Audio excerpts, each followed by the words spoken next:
Hello viewers. ரீசெண்டா கல்யாண மேட்சிங்க்கு வந்த ஒரு ஜாதகத்தை பார்ப்போம். அதுக்கு முன்னாடி மறக்காம சேனலை சப்ஸ்கிரைப் பண்ணிக்கோங்க. ஸ்கிரீன்ல தெரியுற ஜாதகத்தை பாருங்க. ஆண் ஜாதகத்துல லக்னம் சிம்ம லக்னம், ராசி கன்னியா ராசி, நட்சத்திரம் ஹஸ்த நட்சத்திரம். லக்னத்துக்கு 2ல சந்திரன், 6ல சனி ராகு, 7ல சூரியன் புதன், 8ல உச்ச சுக்கிரன், 10ல செவ்வாய் திக்பலத்துல இருக்கு, 11ல எந்த கிரகமும் இல்ல, 12ல உச்ச குரு கேதுவோட சேர்ந்து இருக்கு.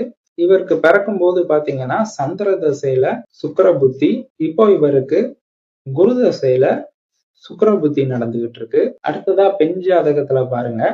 லக்னம் கன்னியா லக்னம், ராசி ரிஷப ராசி, கிருத்திகா நட்சத்திரம். லக்னத்துக்கு 2ல குரு ராகு சேர்ந்து இருக்கு, 6ல சனி மூல திரிகோண பலத்துல இருக்கு, 8ல கேது, 9ல செவ்வாய் உச்ச சந்திரன் கூட சேர்ந்திருக்கு, 10ல சூரியன் திக்பலம், புதன் ஆட்சி பத்ர யோகத்துல இருக்கு, 11ல சுக்கிரன்.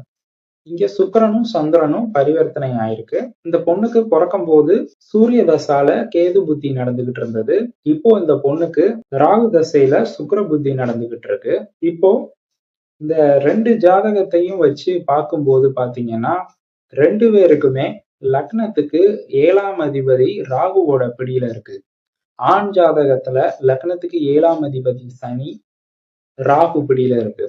பெண் ஜாதகத்திலையும் பாத்தீங்கன்னா லக்னத்துக்கு 7ஆம் அதிபதி குரு ராகுவோட பிடியில இருக்கு. இன்னொரு விஷயத்தையும் கவனிச்சீங்கன்னா இந்த 2 பேரு ஜாதகத்திலையுமே 7ஆம் அதிபதி அந்த பாவகத்தை விட்டு மறைய வேற செய்யுது. ஆண் ஜாதகத்துல 7ஆம் அதிபதி 7ஆம் பாவகத்துக்கு விரயத்துல போய் மறையுது. பாவத் பாவ விதிப்படி 7ஆம் பாவகத்துக்கு 12ல, அதாவது 6ஆம் பாவகத்துல போய் இருக்கு. பெண் ஜாதகத்திலையும் பாத்தீங்கன்னா 7ஆம் அதிபதி பாவத் பாவ விதிப்படி அந்த பாவகத்துக்கு சஷ்டாஷ்டகமா இருக்கு.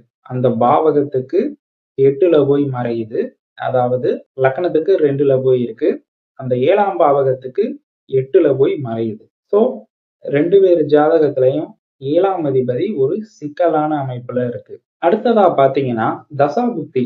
இந்த பையனுக்கு பாத்தீங்கன்னா இன்னும் ஒரு 5 வருஷத்துல லக்னத்துக்கு ஆகாத 6ஆம் அதிபதி சனி தசா வரப்போகுது. அதே மாதிரி பொண்ணு ஜாதகத்துல பாத்தீங்கன்னா இன்னும் ஒரு 4 வருஷம் கழிச்சு பாதிக்கப்பட்ட அமைப்புல உள்ள அந்த 7ஆம் அதிபதி குருவோட தசா வரப்போகுது.